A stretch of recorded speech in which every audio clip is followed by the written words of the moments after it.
Hola a todos, sean muy bienvenidos a mi canal. Yo soy Fernanda y les cuento relatos todos los días. Son 2 videos diarios donde reúno algunos relatos y hago una recopilación del tema. Los videos se publican por la mañana y a la hora del almuerzo. Si por casualidad tienen algún relato para enviarme, debe ser enviado al correo que está aquí abajo en la descripción.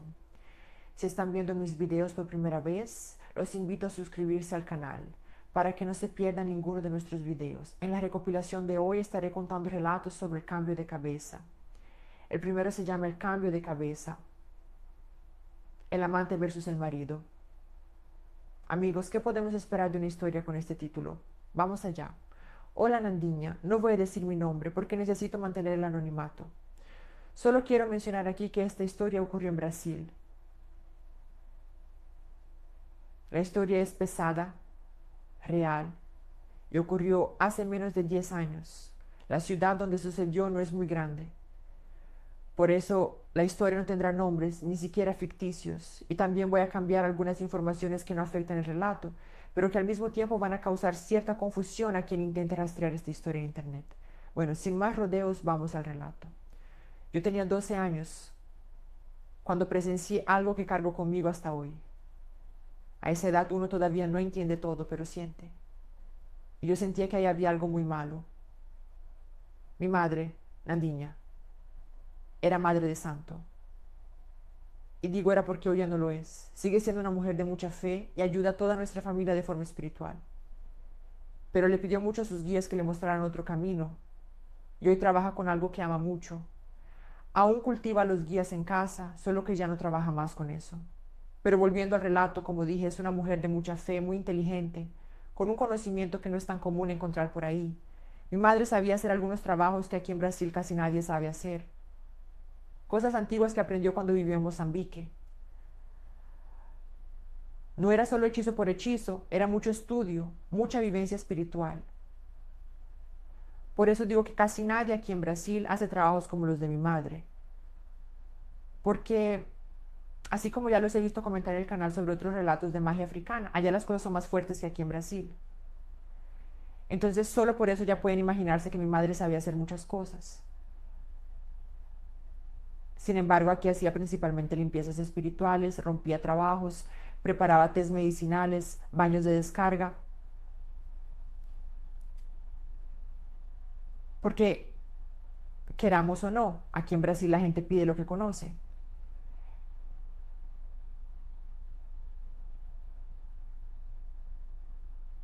En África es más común que la gente pida cosas más pesadas porque tienen el conocimiento de la existencia de esos trabajos más intensos. Aquí en Brasil no tanto. Pero de vez en cuando ella aceptaba servicios más pesados porque era cuando aparecían. Y esos, además de ser raros, como ya mencioné, eran bien caros. Entonces la persona tenía que querer mucho ese trabajo. Y coincidentemente, en esa época estábamos pasando por una gran dificultad económica.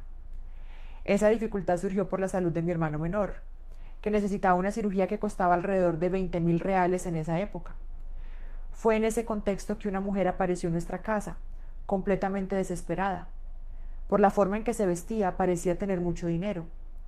Ella contó que tenía un marido y un amante, pero el amante estaba muy enfermo y debilitado de una forma que los médicos ni siquiera podían explicar, y nada lograba mejorarlo. La desesperación de ella era tal que llegó con una idea que hasta hoy me eriza la piel solo de recordarla.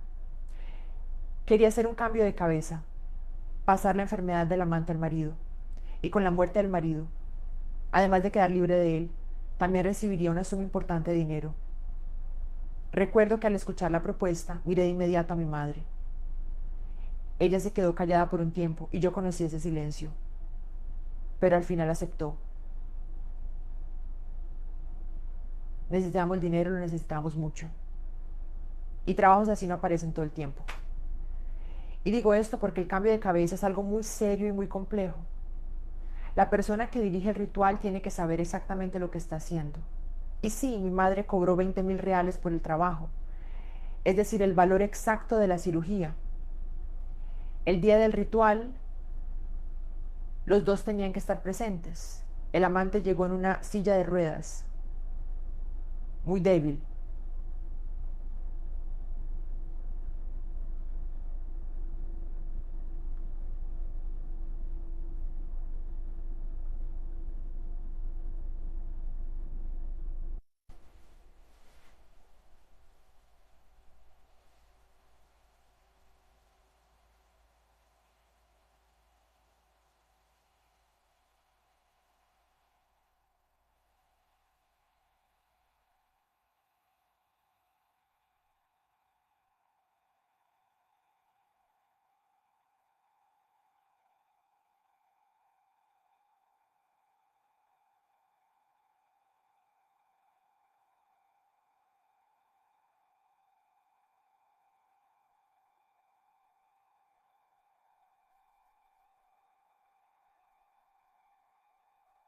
el ambiente pesado, el silencio extraño.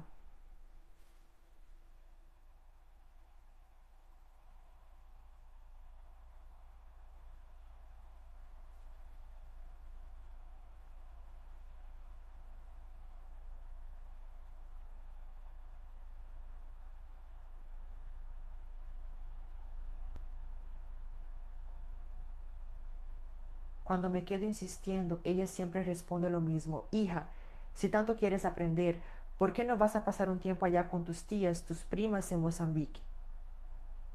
Ahí aprendes. Pero ella dice eso porque sabe que yo no voy a ir.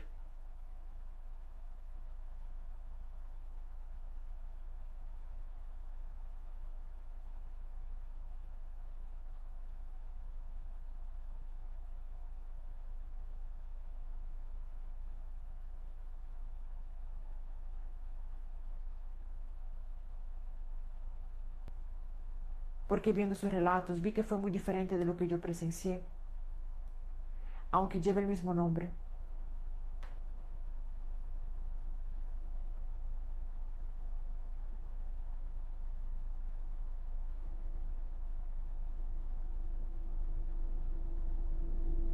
Por eso aquí lo voy a llamar simplemente un cambio de cabeza. No creo que sea el mismo ritual, más aún por la forma en que las cosas fueron sucediendo. Pero bueno, mi madre invocó algo. Era una sombra negra con forma humanoide, solo que no era una persona siendo incorporada, ni nada de ese tipo. Fue como si mi madre hubiera invocado un ser de las tinieblas, y él simplemente surgió. Aquello primero fue el chivo, que estaba atado a una estaca de madera. La sombra se pegó a él.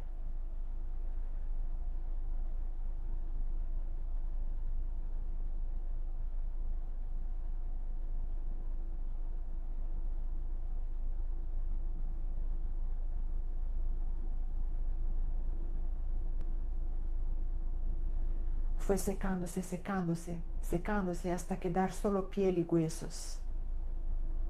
Después la sombra hizo lo mismo con otras dos gallinas que estaban ahí con la misma finalidad. Luego fue hacia el amante, se quedó ahí unos segundos y el joven se desmayó en la silla de ruedas.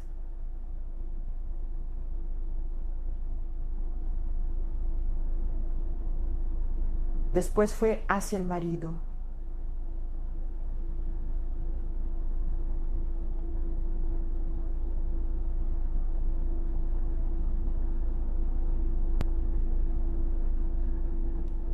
Y para mí fue como si aquello le estuviera soplando algo a ese hombre. No sé si fue exactamente eso, pero fue lo que pareció. Él continuó normal, no se desmayó como había hecho el amante. Siguió ahí sentado en la silla de ruedas, drogado, sin entender dónde estaba. Después de eso hubo algunas cosas más, pero creo que es irrelevante ponerlas aquí, porque si no el relato sería muy largo. Eran cosas solo para finalizar el ritual. No tiene mucha importancia mencionar aquí.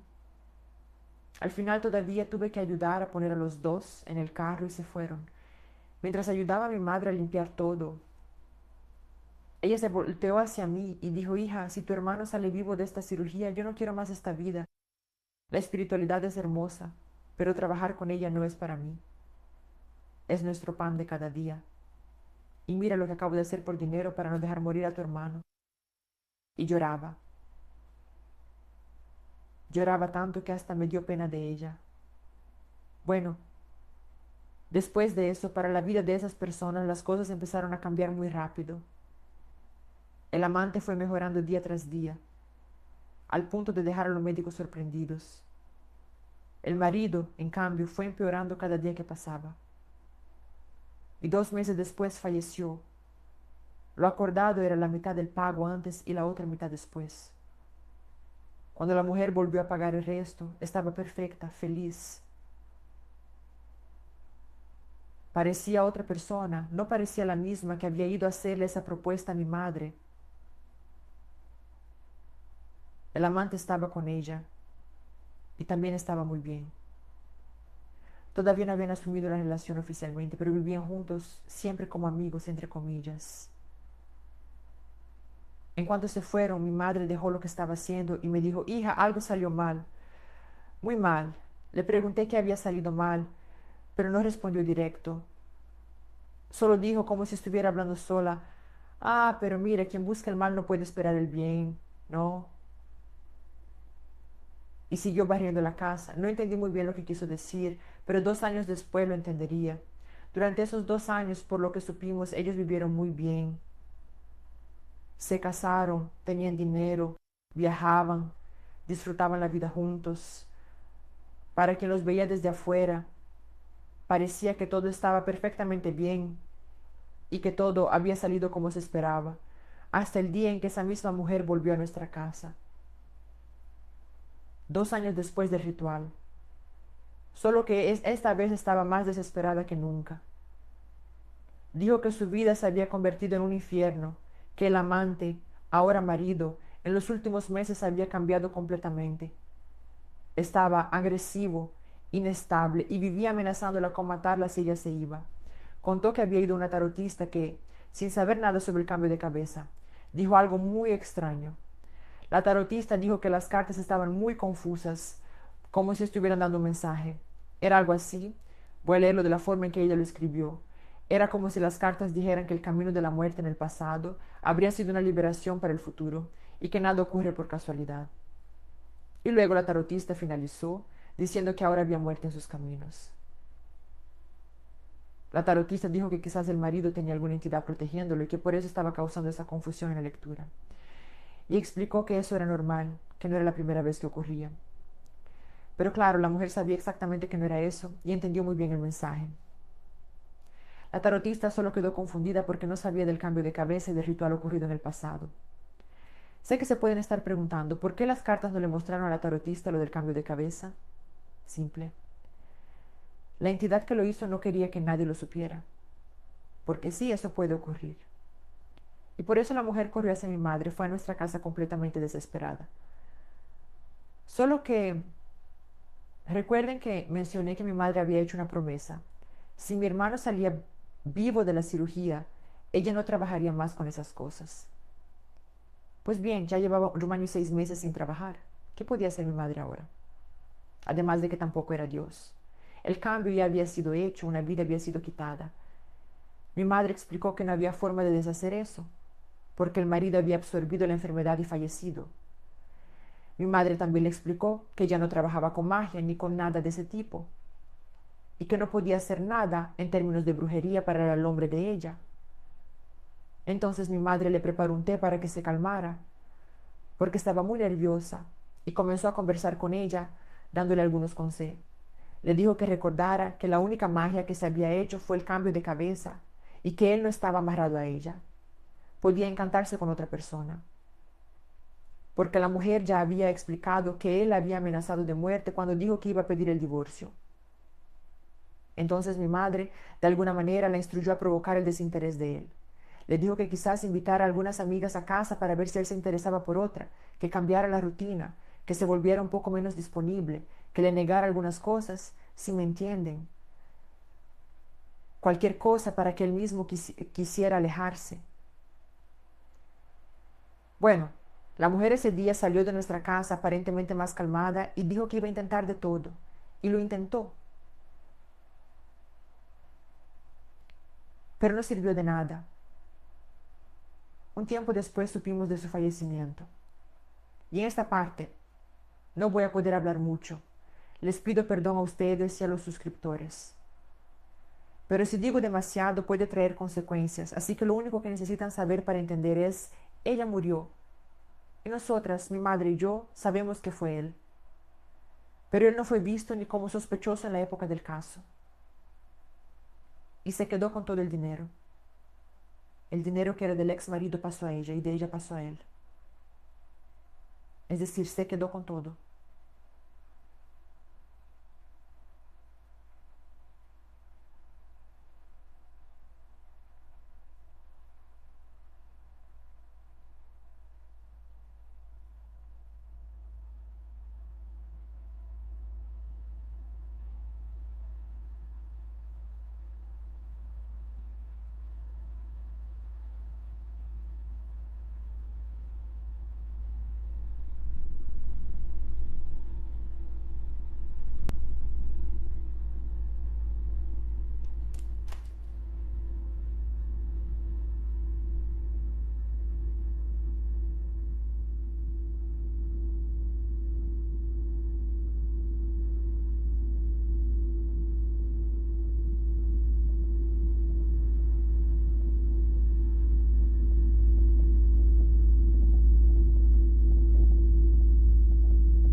muchísimas gracias por haberme enviado el relato.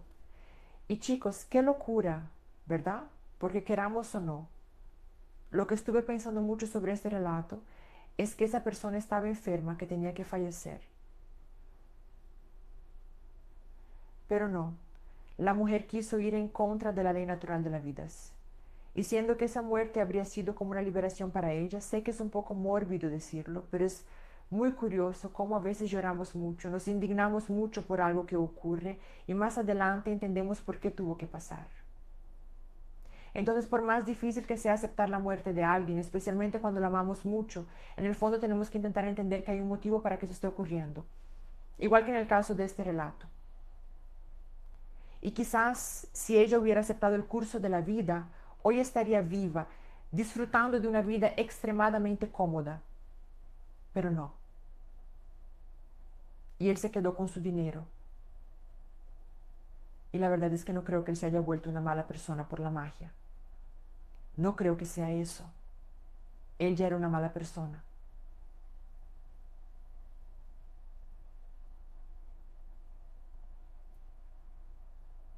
Ella simplemente lo veía, no se daba cuenta. Porque por la forma en que las cartas hablaron, la muerte de él habría sido una liberación para ella en sus caminos. Entonces, desde antes del cambio de cabeza, quizás por la espiritualidad, él ya era visto como alguien peligroso.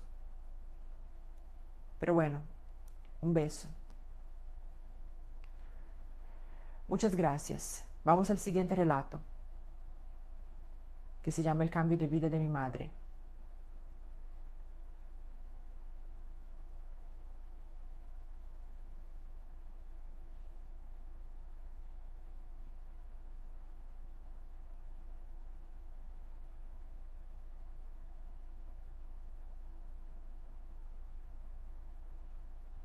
Fer, adelanto que puedes decir mi nombre sin problema, pues la historia no me afecta en nada y los demás nombres que se mencionarán ya están cambiados.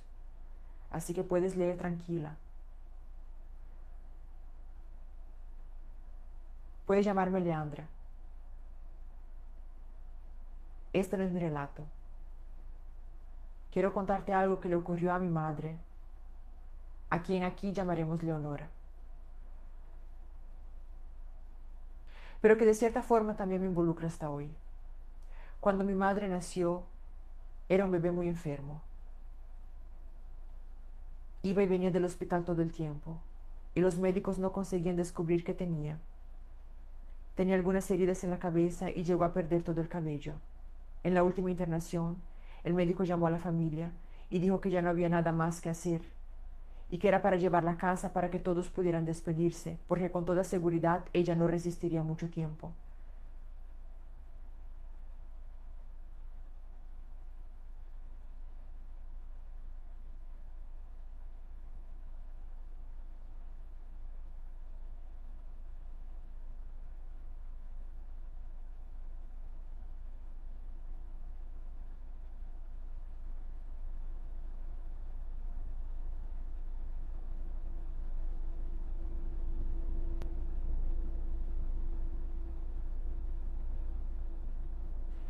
Y entonces la madrina de mi madre, Lourdes, que pertenecía a una religión que no sé bien cuál es, no sé si era Kimbanda u otra de matriz africana, dijo que había una solución.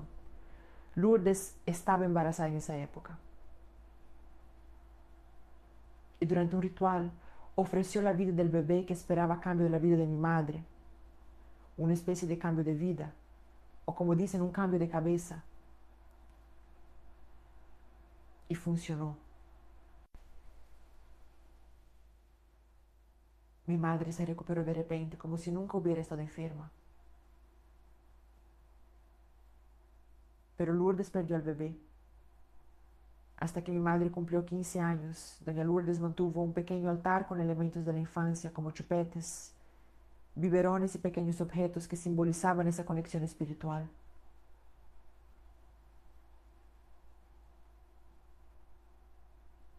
Y cuidaba de todo con mucho celo. Pero cuando mi madre cumplió 15 años, doña Lourdes la llamó y le dijo que a partir de ese momento ella necesitaría cuidar su propio altar,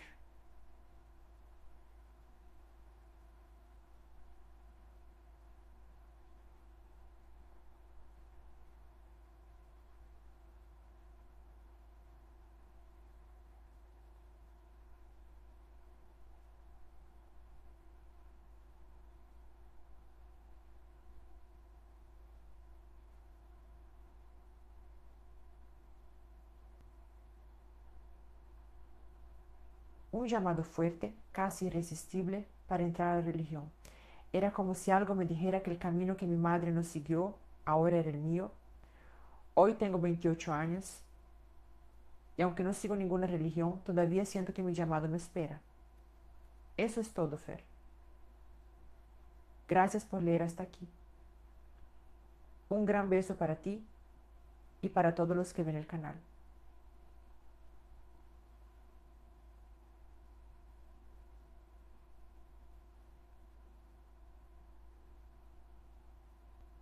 Es muy común que personas de una misma familia tengan llamado a la mediunidad como para cuidar esa herencia espiritual. Y chicos, me pareció de mucho valor que su madre no quisiera. Porque si alguien me contara que eso me pasó cuando era niña, yo no tendría el valor de decir que no.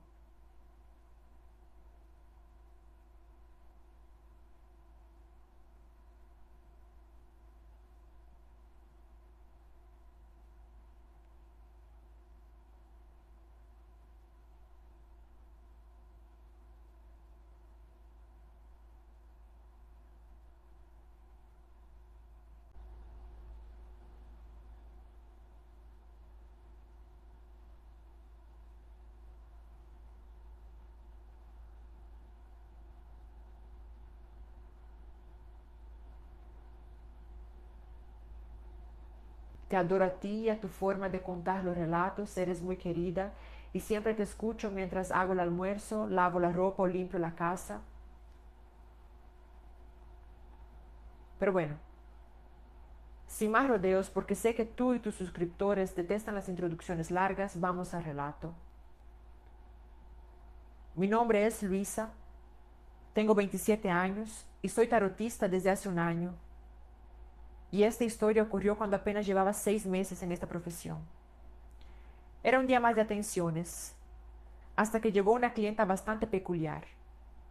Su nombre era Beatriz. Al principio pensé que sería uno de esos casos de chica que quiere saber si el ex va a volver, o si el chico que le gusta va a asumir esas cosas. Pero por increíble que parezca, no era nada de eso. Beatriz me contó su historia.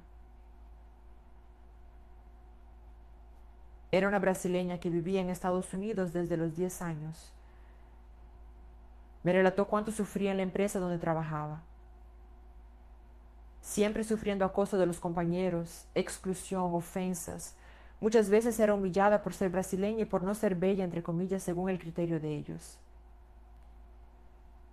Y digo bella entre comillas porque ella no era fea. Era una persona común, de belleza común, un poco rellenita, pero claramente linda. Tenía cabello ondulado, castaño oscuro, piel intermedia, ojos castaños oscuros y solo un poco de acné. Solo eso. Y en esa época no entendí por qué sufría tanto acoso, porque no había motivo para eso. Bueno, a pesar de que todos en su trabajo lo humillaban, había una persona en específico a quien ella odiaba más. Y hoy en día sé que en realidad todo ese odio era envidia. Ella envidiaba a esa persona con todas sus fuerzas. Esa persona era Daphne, una chica blanca, rubia, ojos azules, muy del estereotipo americano. Y Daphne era la supervisora de Beatriz.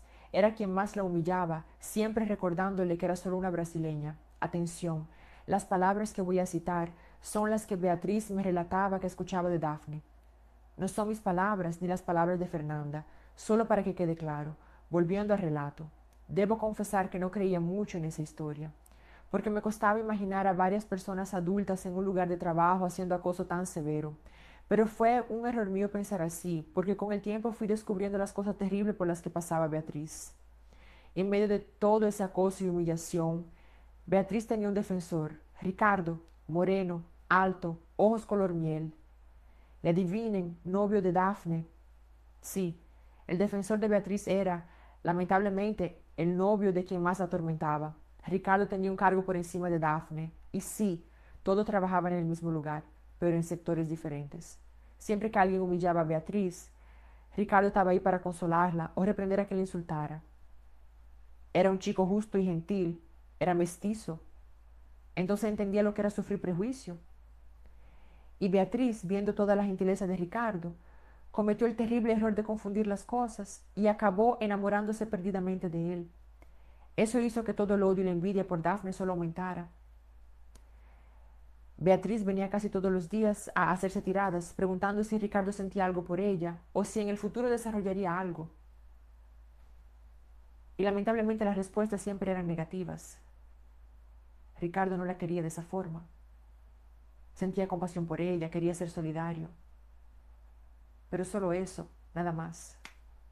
Bueno, pasaron los días y Beatriz volvió a buscarme.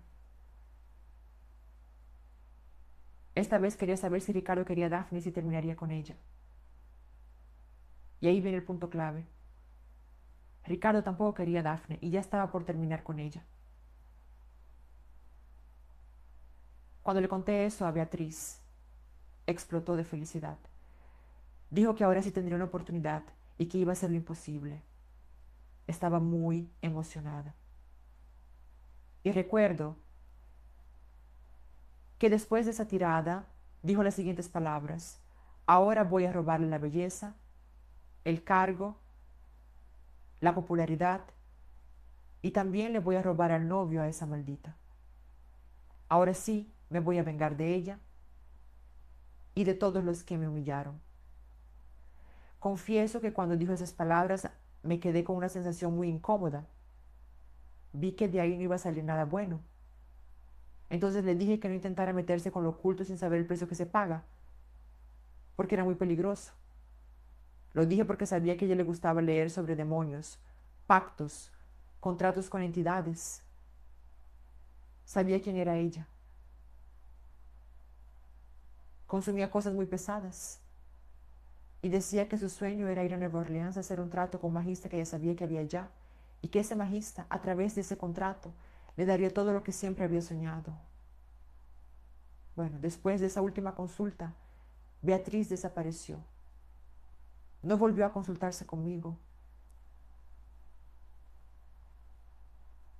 Entonces pensé que quizás las cosas finalmente habían mejorado para ella y que había seguido mi consejo de valorarse, cambiar su postura, arreglarse más.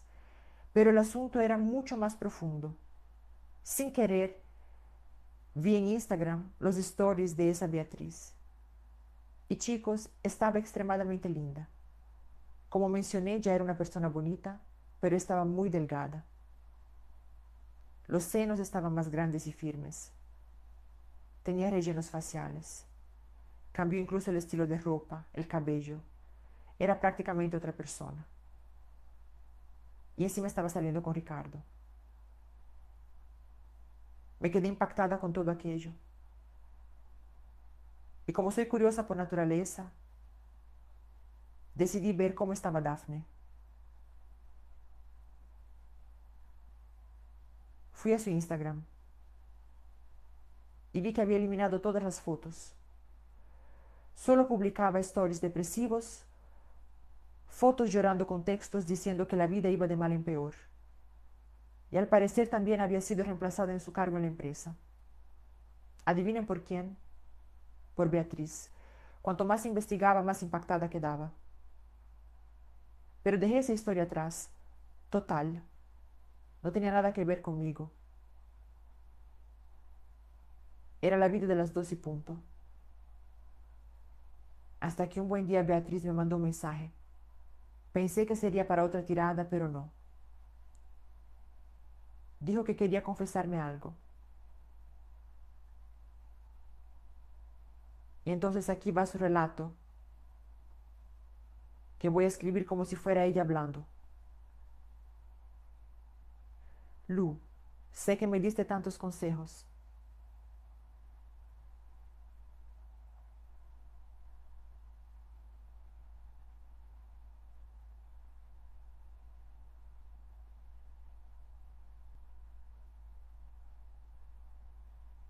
No presté atención a las cartas cuando decían que Ricardo no sentía nada por mí. E hice algo horrible y ahora la culpa me consume. Fui de paseo a la ciudad de Nueva Orleans. Estaba ahí comprando artículos decorativos, libros, esas cosas que hay allá. Cuando un chico me detuvo y dijo: sé lo que estás pasando y podemos resolver esto fácilmente. En el momento no entendí ni de qué estás hablando.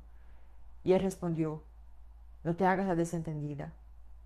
Veo el rencor y la envidia en tu corazón.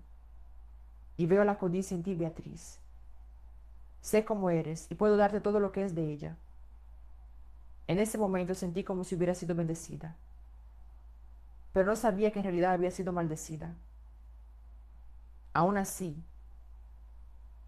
acepté la propuesta del chico y le pregunté qué necesitaba. Él dijo que necesitaba una cantidad de dinero significativa y un mechón del cabello de la mujer con quien quería intercambiar de vida. Sí, eso mismo. Hice un cambio de vida o cambio de suerte, como él lo llamó. Al día siguiente fui al trabajo normalmente y en el baño encontré el cepillo de Daphne. Le saqué los mechones de cabello y más tarde se los llevé al magista. Él, o más bien alguna entidad actuó porque ya no era el mismo chico. Hizo todo el ritual. Cortó un mechón de mi cabello e hizo cosas que no logré ver porque extrañamente me quedé dormida. Después de todo eso mi vida cambió. Daphne fue poniéndose enferma, faltando constantemente al trabajo, lo que la llevó a ser despedida. Y yo acabé siendo puesta en su lugar, con el dinero adicional que ganaba en el cargo. Hice algunos procedimientos estéticos. Compré ropa nueva y cambié el cabello. Ricardo empezó a acercarse a mí y nos hicimos muy cercanos. Terminó con Daphne y poco después me pidió que fuéramos novios. Estaba radiante.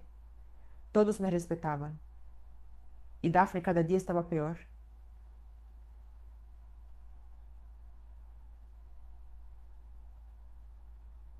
Y yo adoraba eso. La humillaba siempre que podía. Sin embargo, como dice el dicho, la alegría no duraba. Empecé a ser atormentada por muchos espíritus. Espíritus que me cobraban diciéndome que había tocado fuerzas que no debían tocarse. Decían que iba a pagar.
Vas a pagar.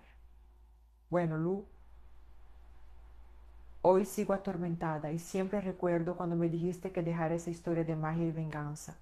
Lo siento mucho por no haberte escuchado. Abrazos y besos, Beatriz. Bueno, Fer, aquí termina su relato. Ni me dejó responder el mensaje, me bloqueó de todo y desapareció.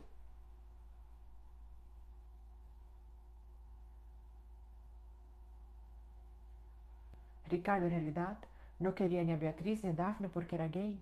Sí, hizo todo eso por un chico gay. Él iba a asumirse, pero ella se metió con toda esa magia y terminó en esto.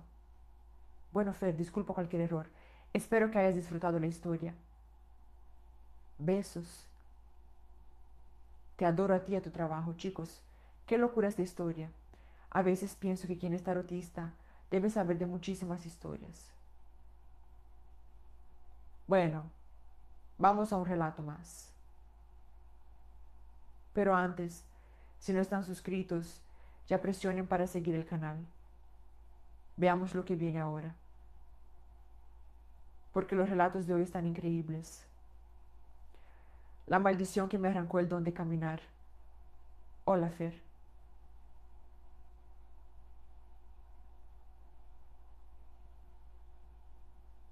Antes que nada, quiero que tu canal ha sido una fuente de consuelo y entretenimiento para mí y mi esposa. Sin embargo, debo confesarte que prefiero mantener mi identidad en secreto. Lo que me ocurrió fue tan profundamente marcante, tan devastadoramente traumático, que no puedo arriesgarme a ser reconocido. Las cicatrices que cargo no son solo físicas, penetran hondo en mi alma, y la simple posibilidad de revivir esos momentos a través de los ojos desconocidos me aterra. Siéntete absolutamente libre de compartir este relato con otros canales y otras narradoras de historias. Creo firmemente que todas hacen un trabajo maravilloso, iluminando nuestros días y en muchos casos, literalmente salvando vidas a través de la lectura de estos relatos. También pienso que cada canal tiene su propio público único y algunas historias, especialmente las tan impactantes como la mía, merecen la máxima visibilidad posible. Quién sabe si mi relato no puede servir de alerta para otras personas. Un gran abrazo y espero sinceramente que disfrutes esta historia. Mi esposa y yo somos fans dedicados y adoramos escuchar los relatos narrados por ti, el comienzo de la pesadilla. Mi historia comienza en 2022, poco después de la segunda ola devastadora de la pandemia. Las cosas gradualmente volvían a lo que considerábamos normalidad. Las personas regresaban a las calles, los comercios reabrían sus puertas, la vida social resurgía tímidamente. Respirábamos un aire de esperanza y renovación. Yo, ingenuamente, jamás podría haber imaginado el horror absoluto que se aproximaba, oculto en las sombras de la rutina que tanto amaba. Siempre fui apasionado por los deportes. Desde niño, la actividad física formó parte de mi identidad. Mantenía un cuerpo atlético, fruto de años de dedicación incansable y disciplina rigurosa. Soy egresado en educación física y siempre encaré mi profesión no solo como un trabajo, sino como una verdadera vocación, una parte esencial e insustituible de mi ser. Y fue justamente en ese ambiente que tanto amaba, en mi lugar de trabajo, donde todo comenzó a derrumbarse.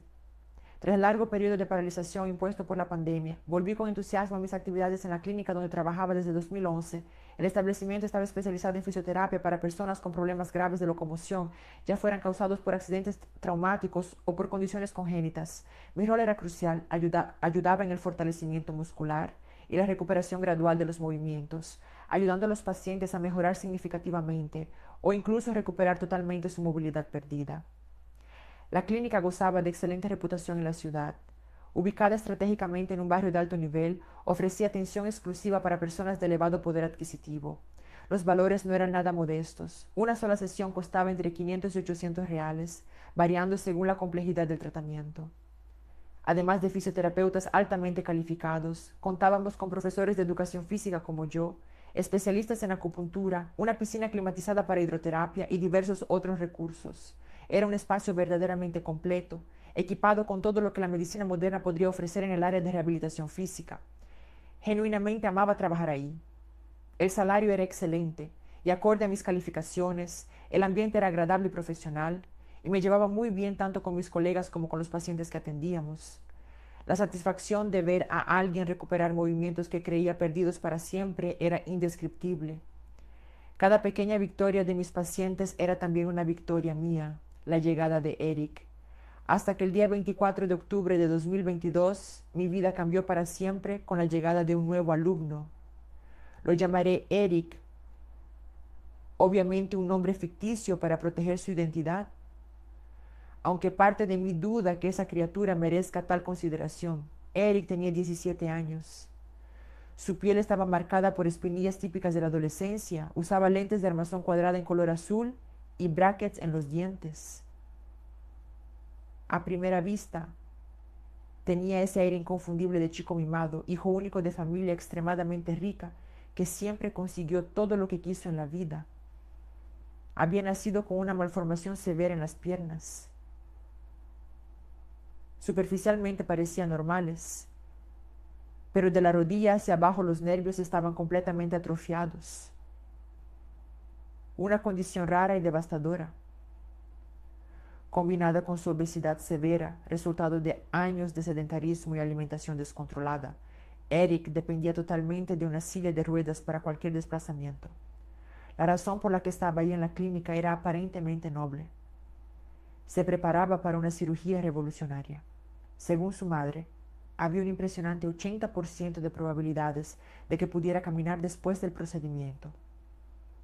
Para maximizar esas chances, era necesario ganar algo de flexibilidad en los tendones y nervios atrofiados, facilitando así el posoperatorio y evitando que la rigidez volviera durante el delicado proceso de recuperación. Lo que ella convenientemente omitió en esa primera conversación es que el verdadero material para esa operación diabólica sería mi propio cuerpo, mis piernas, mi movilidad, mi vida. Marta, la madre obsesiva. Ahora que conocen a Eric, necesito hablar de su madre, Marta. Tenía poco más de 50 años, pero su cuerpo contaba una historia diferente, completamente intervenida por innumerables cirugías plásticas carísimas, cabellos rubios impecablemente mantenidos, rostro estirado que, además de las evidentes intervenciones quirúrgicas, cargaba el peso psicológico de una vida entera rodeada de lujos vacíos y vanidad enfermiza. Marta era el arquetipo perfecto de la madre narcisista y sobreprotectora. Pero su protección no emanaba de amor genuino por su hijo, sino de un orgullo herido y un ego monstruoso. Lo que más la atormentaba no era la condición de Eric en sí, ni el sufrimiento que él pudiera estar sintiendo. Lo que la perturbaba era el hecho de que él no fuera como los hijos de sus amigas ricas, aquellos que corrían despreocupados por los jardines, jugaban en fiestas de cumpleaños lujosas, tenían novias, estudiaban en universidades prestigiosas y seguían el guión absolutamente perfecto de la vida que ella había idealizado para su propia descendencia. Desde el nacimiento de Eric, Marta jamás aceptó la situación. No sentía lástima por el sufrimiento de él, ni demostraba empatía genuina por sus dificultades diarias. Lo que sentía era algo mucho más oscuro, vergüenza profunda y envidia corrosiva.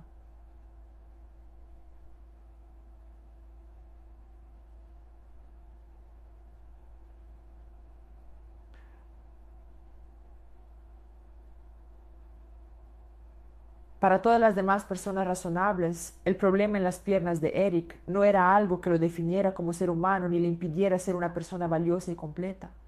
Pero para Marta era una mancha irreparable en su estatus social, una diferencia que necesitaba ser desesperadamente borrada. En la mente perturbada de ella, Marta haría absolutamente cualquier cosa. Y cuando digo cualquier cosa, quiero decir literalmente cualquier atrocidad para que Eric caminara. Era la única forma, en su visión distorsionada, de corregirlo y ponerlo al mismo nivel que los hijos perfectos de los demás. Mi vida antes del horror. Ahora que presenté adecuadamente a madre e hijo, es fundamental hablar un poco más sobre mí y la vida que tenía antes de que todo se derrumbara. Como ya mencioné, el deporte siempre fue mi pasión verdadera y definitoria. Inclusive participaba regularmente en campeonatos amateurs de fisicoculturismo en mi región. No era nada profesional. Ganaba algo de dinero aquí y allá, pero era principalmente un hobby que tomaba muy en serio. Tenía un inmenso orgullo de cuidar meticulosamente mi cuerpo, resultado de años de entrenamientos intensos y dieta rigurosa. Fue en ese escenario aparentemente perfecto que todo comenzó a desarrollarse. El día 24 de octubre, Eric llegó a su primera clase, como ya relaté. Vino acompañado de Marta, como era de esperarse. Pero su madre no solo observaba pasivamente la sesión, vigilaba con una intensidad perturbadora. Caminaba alrededor de nosotros como si Eric fuera de cristal fino, fiscalizando obsesivamente cada movimiento mío, cada toque, cada instrucción que daba. Eso me llamó la atención de inmediato. Era un nivel de cuidado que superaba cualquier estándar normal de preocupación materna. Era casi posesivo, controlador, profundamente extraño, pero estaba ahí para trabajar profesionalmente. Así que simplemente continué haciendo mi trabajo de la mejor forma posible. Eric, por su parte, era un chico extremadamente callado. Durante todo el tiempo que convivió con esa criatura, nunca escuché ni el tono de su voz. No sé si era aguda, gruesa, ronca, absolutamente nada. Nunca. Su rostro no expresaba emoción alguna. Era una máscara vacía y perturbadora. pero lo que más me inquietaba era su mirada.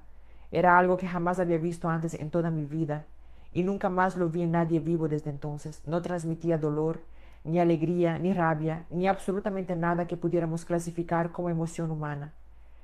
Era vacía, profundamente vacía, como si nada habitara dentro. Una mirada que recordaba aterradoramente a la de un cadáver. Un agujero oscuro y sin fondo bajo los párpados. Marta, en absoluto contraste, era exactamente lo opuesto en términos de comportamiento. Externamente cargaba toda la soberbia y ostentación típicas de quien adora exhibir su riqueza material, pero internamente había solo un vacío diferente al de Eric, un vacío alimentado constantemente por vanidad insaciable, ego monstruoso y envidia corrosiva que consumía su alma. Marta desarrolló el hábito constante y cada vez más perturbador de elogiar obsesivamente mi cuerpo, a veces de forma aparentemente discreta y casual, otras veces de un modo tan directo e invasivo que me dejaba visiblemente incómodo. Pero intentaba ignorarlo, atribuyéndolo a la excentricidad común entre personas ricas, el error fatal. Las sesiones con Eric seguían su rutina normal y monótona, hasta que en un día cualquiera, durante una conversación aparentemente inocente, cometí el error que cambiaría mi vida para siempre. Comenté casualmente con Marta que a la semana siguiente participaría en un campeonato de fisicoculturismo en la región. Mencioné sin pensar dónde exactamente sería el evento. Fue un comentario completamente despreocupado, sin malicia ni segundas intenciones. Ella solo respondió con un tranquilo, ah, qué bueno, con esa naturalidad performativa que haría a cualquier persona creer que estaba conversando con alguien completamente normal e inofensivo. Pero ahí estaba mi error fatal e irreversible. Acababa de entregar en bandeja de plata la información sobre exactamente dónde podría encontrarme fuera del ambiente seguro de la clínica. La semana pasó normalmente y finalmente llegó el tan esperado día de la competencia. Subí al escenario confiado, ejecuté mi presentación con la precisión de años de entrenamiento. Y en medio del público, mis ojos de repente encontraron algo que me desconcertó completamente.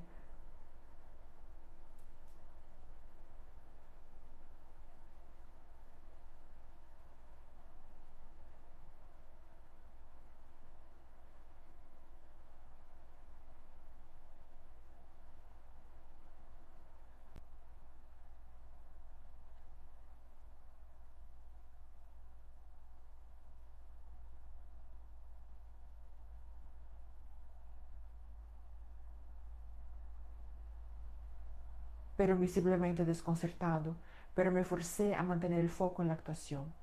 Cuando el evento finalmente terminó y bajé del escenario todavía procesando esa presencia inesperada, ella vino directamente hacia mí.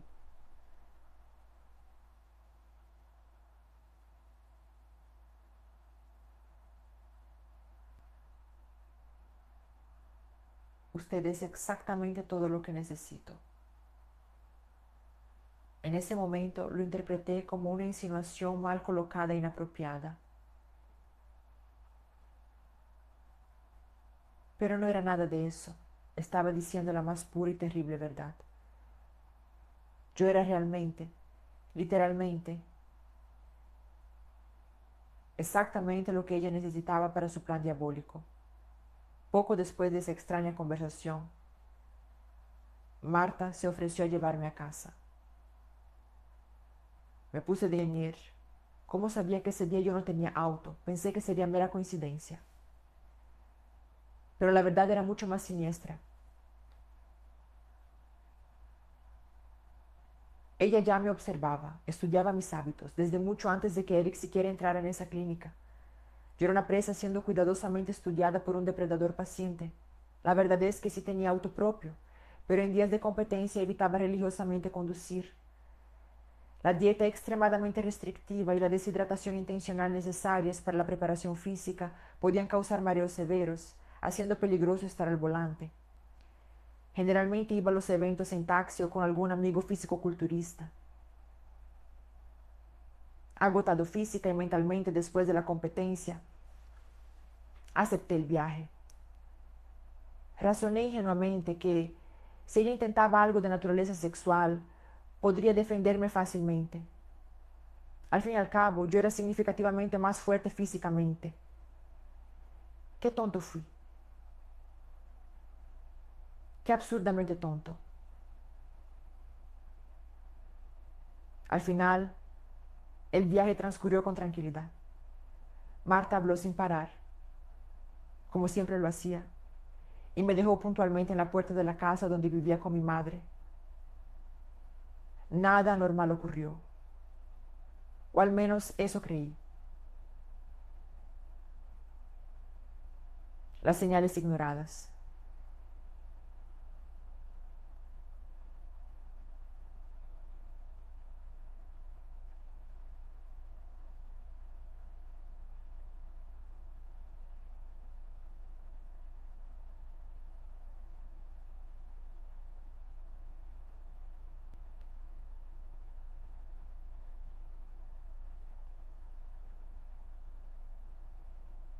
Comencé a notar personas extrañas rondando mi calle.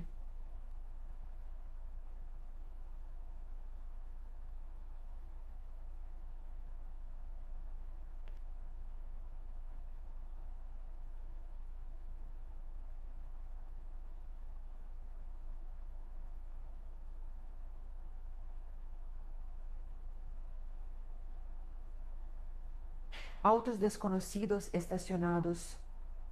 Autos desconocidos estacionados. Mi mente buscaba desesperadamente explicaciones racionales e inocentes. Al mismo tiempo, Marta comenzó a hacer preguntas cada vez más inusuales y específicas sobre mi cuerpo, particularmente sobre mis piernas. Quería saber detalles íntimos, si me desplazaba bien, si sentía algún tipo de dolor al caminar largas distancias, si tenía tatuajes en ellas, cuál era mi tipo de sangre. Preguntas absurdamente específicas que no tenían ningún sentido en el contexto de una madre preocupada por el tratamiento fisioterapéutico de su hijo. Pero siempre formulaba esas interrogantes con un tono extremadamente gentil, de curiosidad aparentemente inocente y sin pretensiones. Preguntas que individualmente parecían no tener mucho significado, pero que juntas formaban un patrón siniestro que yo era incapaz de ver. Incluso con todas esas señales de alerta, jamás imaginé que Marta, solo otra de las muchas madres ricas de alumnos que atendía rutinariamente, estuviera meticulosamente alimentando un plan tan diabólico, tan calculado, tan absolutamente monstruoso, el secuestro, hasta que llegó el día 15 de febrero de 2023. Lo que creía ingenuamente que sería solo un día más de trabajo se transformó en el inicio de mi pesadilla viva. Volviendo a casa después de un día normal en la clínica, fui repentinamente rodeado por 3 motos y 2 autos. La mayoría de los ocupantes estaba visiblemente armada. Fue una operación militar rápida y eficiente. Me ordenaron que bajara inmediatamente del vehículo. Mi instinto de supervivencia fue entregar las llaves del auto sin resistencia. Al fin y al cabo, un auto puede recuperarse o reemplazarse, pero una vida no. Sin embargo, para mi terror absoluto, ellos no demostraron ningún interés en el auto. Me querían a mí, solo a mí, bajo la amenaza de múltiples armas. Fui brutalmente obligado a entrar en uno de sus autos. A pesar de mi físico impresionante, resultado de años entrenando, no reaccioné de ninguna forma. El miedo paralizante de morir ahí mismo, ejecutado en la calle, hablaba infinitamente más alto que cualquier impulso de lucha. En cuanto me senté en el asiento trasero, rodeado por hombres armados, un paño fuertemente empapado en alguna sustancia química fue presionado violentamente contra mi rostro. El efecto fue casi instantáneo. El mundo se oscureció rápidamente a mi alrededor. El ritual macabro. Cuando finalmente recuperé la conciencia, vi algo tan absolutamente absurdo, tan surreal, que hasta hoy me pregunto cómo no enloqueció completamente en ese exacto momento. Estaba sentado en una silla de ruedas y mirando con más atención a través de la neblina mental, reconocí que era exactamente la silla que Eric usaba durante las sesiones en la clínica.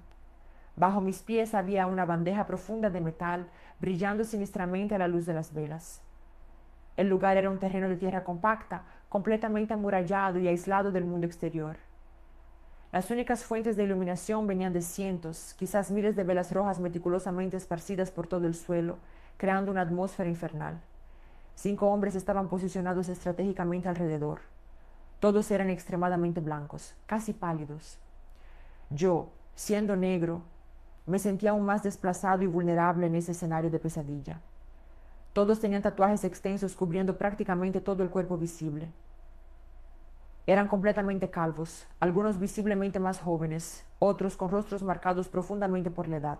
Ninguno usaba camiseta, vestían únicamente pantalones hechos de un material grueso y rústico que no sé cómo describir adecuadamente, parecían casi medievales. El lugar tenía un único portón grande de metal, vigilado rígidamente por hombres que parecían guardias profesionales, atentos a cada movimiento y cada sonido. Por los ruidos distantes y el poco que logré ver más allá de los muros altos, parecía un lugar extremadamente alejado de la civilización. Solo podían verse las copas lejanas de árboles salvajes y escucharse el sonido constante, casi ensordecedor, de los grillos nocturnos. Estaba en completo choque psicológico. Comencé a preguntar desesperadamente, a insistir cada vez más fuerte, eventualmente a gritar con toda la fuerza que me quedaba, queriendo entender qué diablos estaba pasando conmigo. Pero ninguna respuesta llegó. Los 5 hombres permanecían completamente inmóviles, como estatuas de cera alrededor de un dibujo elaborado en el suelo de tierra. El símbolo definitivamente no era un pentagrama satánico común. Nunca había visto nada remotamente parecido antes o después de esa noche. Era un cuadrado grande y complejo, relleno internamente con dibujos extraños e intrincados. Dentro había varios círculos concéntricos con palabras escritas en un idioma completamente desconocido que no pude ni empezar a reconocer. Permanecí ahí atrapado por aproximadamente 2 horas agonizantes, amarrado en esa silla de ruedas de Eric, con esa bandeja metálica fría bajo mis pies descalzos, completamente rodeado por la agonía mental y el miedo paralizante de una muerte inminente y brutal. Hasta que finalmente el portón de metal crujió al abrirse. Marta entró. Y justo detrás de ella, siendo empujado por alguien que no pude ver claramente, estaba Eric. Cuando finalmente los vi a los dos, comencé a gritar desesperadamente e implorar con todas mis fuerzas pidiendo auxilio, clamando a Dios para que me sacara de ese infierno en la tierra. Pero Eric permaneció completamente callado, exactamente como siempre lo había estado. Solo que su mirada era radicalmente diferente. Estaba vívida, intensa, terriblemente viva. Las pupilas estaban tan dilatadas que parecían literalmente engullir todo el blanco de los ojos, dejando solo 2 agujeros negros y vacíos. Marta entonces se acercó lentamente a mí. Su mirada era una mezcla absolutamente indescriptible de locura profunda y algo que podría interpretarse como pena o remordimiento. Pero no era realmente ninguna de las dos cosas. Era algo mucho más perturbador y complejo. Se agachó hasta quedar a la altura de mis ojos, forzando contacto visual directo, y pronunció palabras que están grabadas a fuego en mi memoria. Profesor, yo realmente no quería estar haciendo esto con usted, pero es por mi hijo. Usted simplemente no puede entender lo que significa para una madre gestar un sueño durante 9 meses enteros dentro del vientre. Uno pasa meses imaginando a ese bebé perfectamente sano en los brazos. Imaginamos cada detalle de la infancia feliz, de la adolescencia llena de logros, de la primera novia enamorada, del primer trabajo digno. Todo ese futuro perfecto me fue brutalmente arrancado en el momento en que Eric nació. Hizo una pausa y pude ver lágrimas genuinas comenzando a formarse en sus ojos. ¿De qué me sirve ser extremadamente rica, profesor, si no puedo simplemente comprar la salud de mi propio hijo? Mientras los hijos de mis amigas jugaban despreocupados en los jardines, Eric estaba eternamente en mi regazo, completamente callado y sin poder ni siquiera gatear. Eso me destruyó profundamente por dentro y sigue destruyéndome todos los días. Su voz tembló visiblemente. Eric es la única persona que realmente amo en este mundo cruel. Y por él literalmente hago absolutamente cualquier cosa que sea necesaria. Necesito ver a mi hijo caminando, siendo finalmente normal, siendo genuinamente feliz. Ya busqué a los mejores médicos en todo Brasil, en Argentina, en Turquía, en Estados Unidos y en tantos otros lugares. Hicimos literalmente innumerables tratamientos carísimos. Pero nada, absolutamente nada resolvió. Hasta mi marido nos abandonó cobardemente, profesor. Sostuvo firmemente mi rostro con sus manos. Pero usted sabe cómo es ser madre, ¿verdad, profesor? Una nunca se rinde, jamás. Y usted, bueno, usted es mi último intento desesperado, mi última esperanza real de salvación. Usted es el doctor que va a salvar finalmente a mi hijo. El horror indescriptible. Yo completamente desesperado e incapaz de comprender por qué esa mujer aparentemente civilizada estaba haciendo todo eso conmigo, comencé a llorar incontrolablemente e implorar con todas mis fuerzas para que me sacara de ahí de inmediato. Estaba teniendo un colapso nervioso total, completamente angustiado, profundamente agoniado, absolutamente fuera de mí. Fue entonces cuando Marta hizo una señal discreta con la mano a uno de los hombres calvos. Y fue en ese exacto momento que el verdadero horror comenzó a desarrollarse. Esos hombres comenzaron a cantar una música profundamente extraña en una lengua completamente desconocida. Era algo arrastrado y gutural que remotamente me recordaba al alemán antiguo, pero no era nada que pudiera reconocer. El sonido era al mismo tiempo hipnótico y absolutamente aterrador. Dos de ellos se acercaron cargando lo que parecían ser dos gruesas tiras de goma quirúrgica, de esas que se usan para detener el flujo sanguíneo y facilitar la localización de venas en procedimientos médicos. Amarraron las tiras con fuerza brutal en ambos muslos, apretando tanto que rápidamente comenzó a parecer que mis piernas iban a gangrenarse ahí mismo.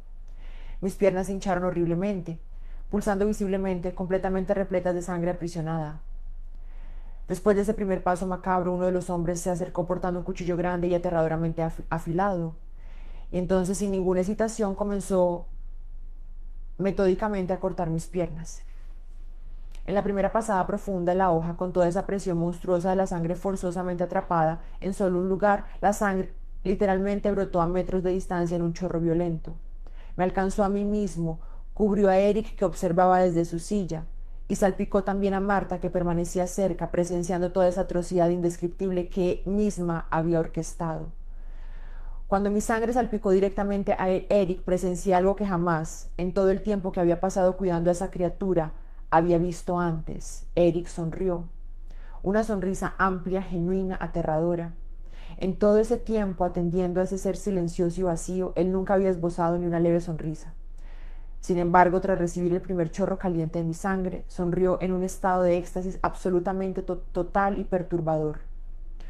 Lo más impactante de todo es que yo no sentía dolor físico, ninguno. El miedo era tan avasallador, el choque psicológico tan profundo y completo, que mi cuerpo simplemente ya no podía reaccionar. Ya no lloraba, ya no gritaba. Solo permanecía ahí completamente callado, con los ojos llorosos, pero sin parpadear, en un estado catatónico de choque, con toda mi vida entera pasando rápidamente ante mis ojos como una película acelerada.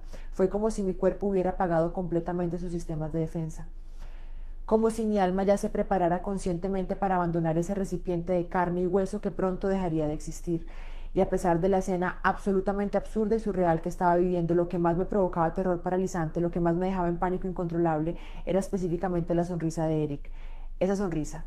Él permanecía firmemente sentado en su silla de ruedas, pero se apoyaba en ella de una forma específica, como si desesperadamente quisiera ponerse de pie. Gruñía gutural y profundamente. Babiaba tanto que la saliva excesiva manchaba completamente su ropa y su boca llegaba literalmente a espumar como un animal rabioso. Parecía estar experimentando algún tipo de placer profundo, enfermizo, imposible de describir con palabras humanas. La madre de él, Marta, permanecía al lado observando todo, pero su rostro mostraba una mezcla absolutamente compleja de psicosis descontrolada, algo que podría interpretarse como pena y asco profundo. Asco de todo eso, asco de sí misma, asco de lo que estaba permitiendo que ocurriera. Se rascaba compulsivamente, se jalaba los propios cabellos con fuerza, a veces gritaba desesperada, otras veces gemía como si estuviera en dolor, sonreía maníacamente, lloraba convulsivamente, se golpeaba violentamente a sí misma. Eran innumerables reacciones simultáneas y contradictorias. Esas personas estaban locas, profunda, irremediablemente, peligrosamente locas. Eric sentía placer genuino viéndome agonizar ahí en choque traumático. Y Marta estaba tan desesperadamente consumida por la obsesión enfermiza de ver a Eric siendo normal, que ya no tenía ningún control sobre sus propias acciones o pensamientos. Como dije antes, milagrosamente no sentí dolor físico. Quizás Dios, en su misericordia infinita, permitió que yo entrara en ese estado de choque protector para que no sufriera aún más de lo que ya estaba sufriendo psicológicamente. Porque sinceramente creo que no habría aguantado soportar también el dolor físico, además de todo lo demás.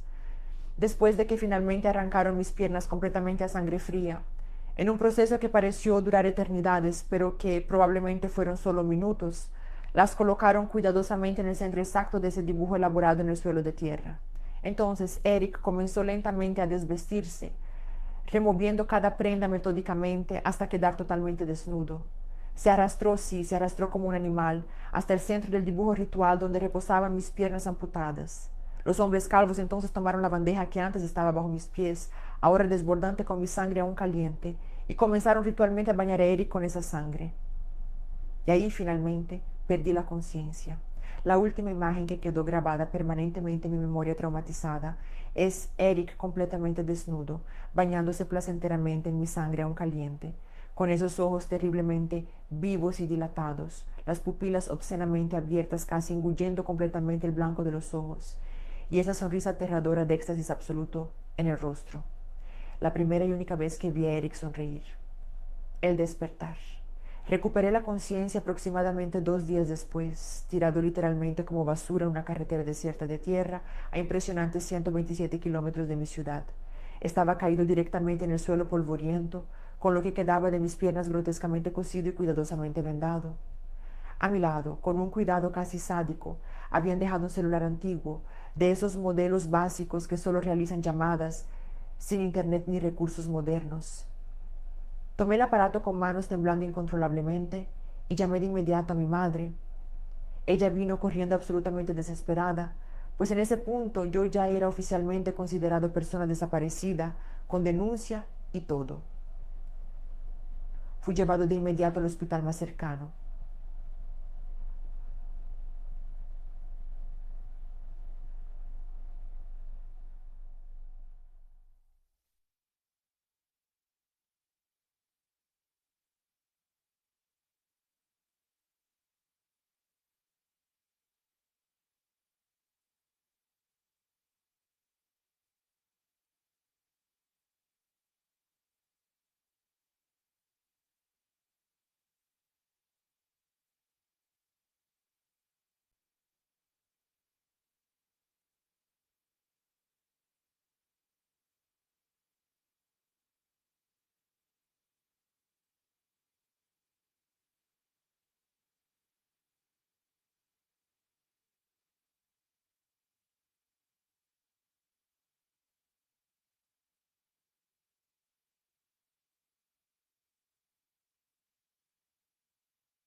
Incluso con todos los datos personales de ella, con todos los registros meticulosos de la clínica donde yo trabajaba, con los videos de las cámaras de seguridad mostrando claramente sus rostros, nada, absolutamente nada, nadie logró encontrar nada concreto.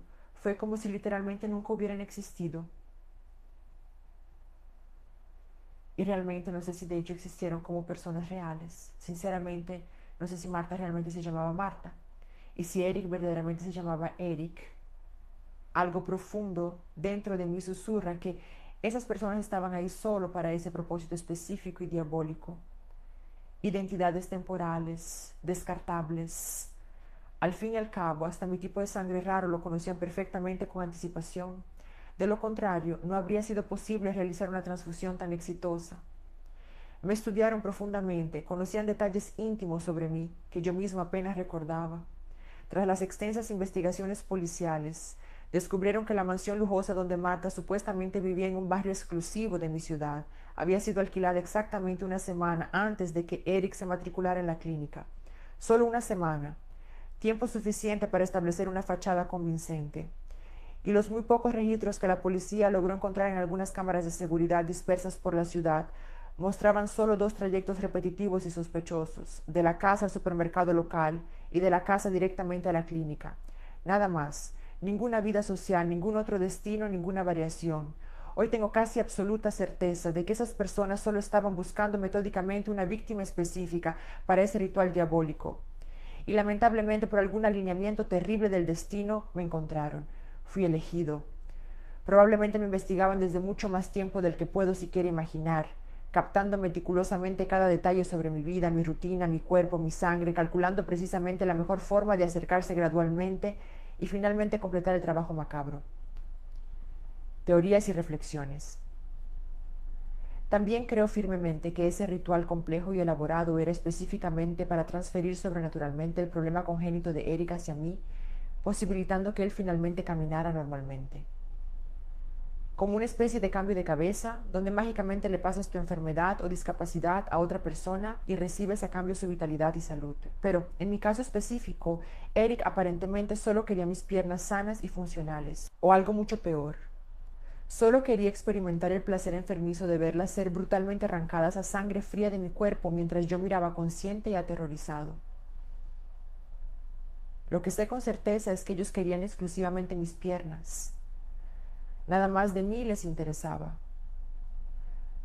Podrían fácilmente haberme dejado ahí en ese terreno aislado para morir lentamente de hemorragia e infección.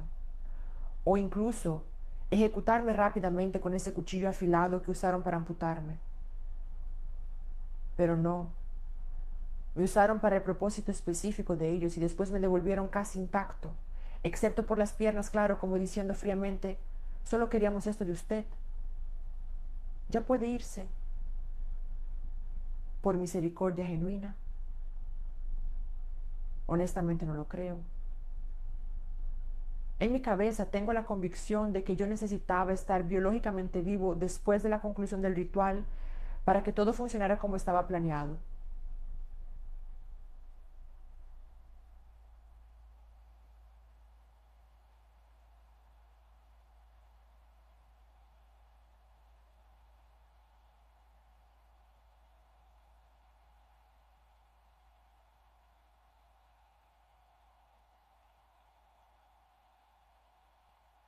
Intercambiaron mi fuerza vital, mis años futuros de movilidad, mis amadas piernas que me llevaban a absolutamente todos los lugares a donde yo quería ir. Consecuencias y reconstrucción. En la época de los hechos salió un pequeño titular discreto en algunos periódicos locales sobre mi secuestro misterioso y mi regreso mutilado. Pero como la ciudad donde vivo tiene muy poca relevancia a nivel nacional, el caso bizarro nunca llegó a los grandes medios ni despertó un interés más amplio. Algún tiempo después, cuando finalmente conseguí cierta estabilidad emocional para reflexionar sobre todo lo que viví, comencé gradualmente a percibir detalles perturbadores que no había notado conscientemente antes, pero que mi subconsciente ciertamente había registrado. Marta, apareciendo coincidentemente de la nada en mi competencia de fisicoculturismo, no fue casualidad. Me estaba analizando profesional y meticulosamente, observando cada detalle de mi cuerpo, evaluando mi físico, estudiando mis movimientos. Ciertamente para ese ritual específico era necesario un tipo muy particular de persona, y yo cumplía con todos los requisitos perfectamente. Al ofrecerse a llevarme a casa tras la competencia, obtuvo mi dirección exacta, mapeó la ruta, estudió el barrio, haciendo infinitamente más fácil planificar detalladamente el secuestro posterior. Todo fue extremadamente bien orquestado con precisión militar. Frío, meticulosamente calculado.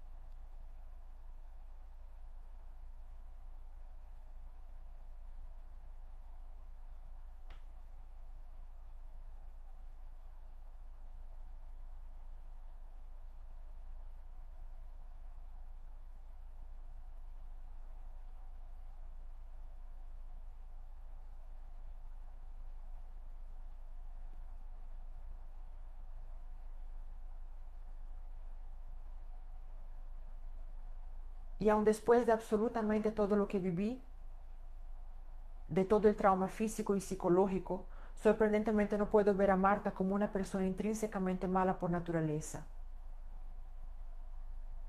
Creo genuinamente que la desesperación materna distorsionada y el ego enfermizamente inflado la cegaron de una forma tan completa que le hicieron perder totalmente la sanidad mental. A las personas verdaderamente malas desde el núcleo generalmente puedes identificarlas en la mirada. Hay una frialdad, una ausencia de humanidad visible, y la mirada de Marta no era exactamente eso. Era la mirada de alguien profundamente quebrada por dentro, completamente destruida emocionalmente y totalmente ciega por la locura obsesiva que la consumía día tras día. Eric, en cambio, incluso sin haber pronunciado nunca una sola palabra, pues según su propia madre, él físicamente podía hablar perfectamente, solo simplemente no gustaba o elegía no hacerlo, dejó absolutamente claro a través de sus acciones y reacciones cuál era su verdadera naturaleza. Es importante dejarlo cristalino, el único problema real de Eric era específicamente en las piernas. De todo lo demás, era una persona completamente normal y funcional. O sea, no tenía absolutamente ningún problema mental diagnosticado, ninguna discapacidad cognitiva, nada de ese tipo. Solo el problema físico y congénito en las piernas. Pero con absoluta certeza, Eric era el verdadero mentor y arquitecto de todo aquello, la mente detrás del horror. Porque entre todas esas personas presentes en ese terreno maldito, él fue el único que demostró placer extremo y genuino con mi sufrimiento agonizante. En 4 meses enteros conviviendo diariamente con Eric durante las sesiones de fisioterapia, nunca, ni una sola vez, pronunció una palabra, mucho menos sonrió o demostró emoción alguna. Pero en ese día infernal, vi a Eric sonreír ampliamente mientras se bañaba completamente desnudo en mi sangre aún caliente. Vi el éxtasis genuino en su rostro. La primera y única vez que presencié a Eric sonreír.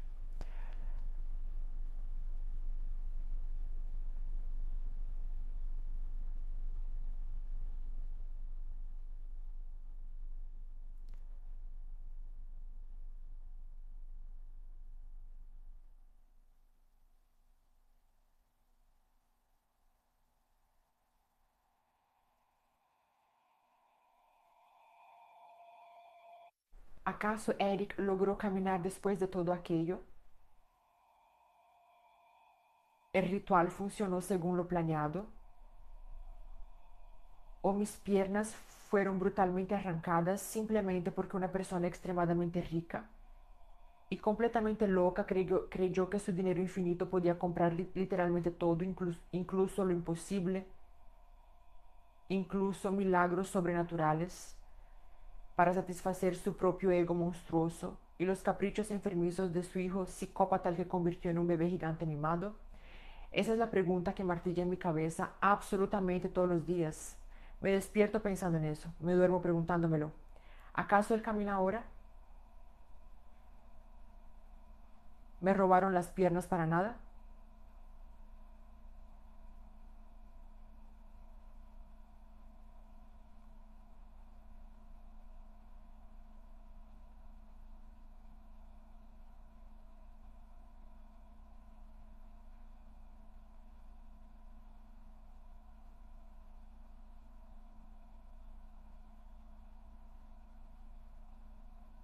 Hoy, por una ironía cruel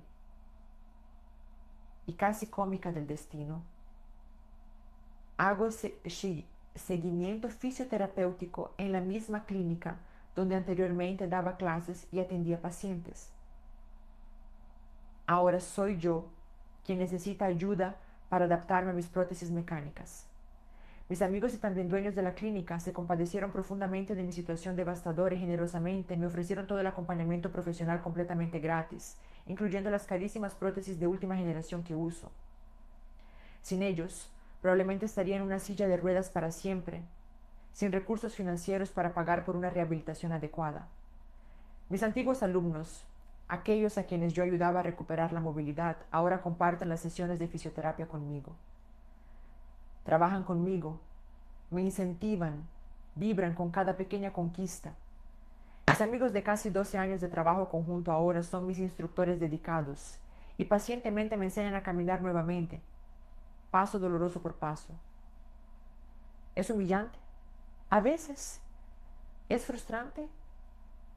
Con frecuencia. Pero también es una lección constante de humildad, empatía y gratitud. Ese fue mi relato, Fer. Espero sinceramente que tú y tus seguidores lo escuchen con el corazón abierto y la mente receptiva. Sé que parece imposible, absurdo, ficción, pero cada palabra es verdadera. Hoy, a pesar de todo, soy un hombre genuinamente feliz. O al menos estoy aprendiendo a hacerlo nuevamente. Intento conscientemente enfocarme en las cosas buenas, en que la vida aún generosamente me ofrece todos los días. Aprendí que la felicidad no está en tener piernas perfectas, sino en tener personas que te aman incondicionalmente. Me casé con una mujer absolutamente maravillosa que me acepta exactamente como soy ahora. Y dentro de aproximadamente 2 meses nos convertiremos en padres. Voy a ser papá, Fer. Voy a sostener a mi hijo y en mis brazos. Y me prometí a mí mismo que le daré a esa criatura todo el amor que Marta claramente no supo darle adecuadamente a Eric. Si quieres y lo crees apropiado, puedo enviarte una foto mía, evidentemente tapando mi rostro para mantener el anonimato, mostrando el antes y el después de lo que me ocurrió. También puedo enviarte una copia digitalizada del pequeño reportaje que salió en el periódico local en la época del caso, como prueba de que esto realmente ocurrió. Gracias por ser nuestro podcast diario, por alegrar nuestros días incluso cuando hablamos de asuntos tan sombríos. Un beso enorme de mi parte y de mi esposa para ti. Y para quien está leyendo o escuchando esto, tengan cuidado, cuidado genuino.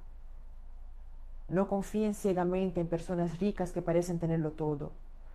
No acepten viajes de desconocidos. No revelen demasiados detalles sobre sus rutinas a clientes o pacientes. El mal existe y a veces usa ropa cara, maneja autos importados y sonríe educadamente mientras planea su destrucción. Estén seguros, estén alertas y jamás, nunca, subestimen hasta dónde puede llegar una madre obsesionada y un hijo psicópata. Bueno, amigos, el relato termina aquí y confieso que estoy en shock con este relato. Quiero dejarles un pedido. Si tienen información sobre Eric o Marta o presenciaron algo similar, entren en contacto con las autoridades locales. Este tipo de ritual existe y es más común de lo que imaginamos en las comunidades de magia negra y brujería intensa. Protéjanse. Bueno, esos fueron los relatos de hoy. Quiero agradecerles a todos los que se quedaron hasta el final. Que Dios bendiga la vida de ustedes y los invito a suscribirse a nuestro canal. Besos.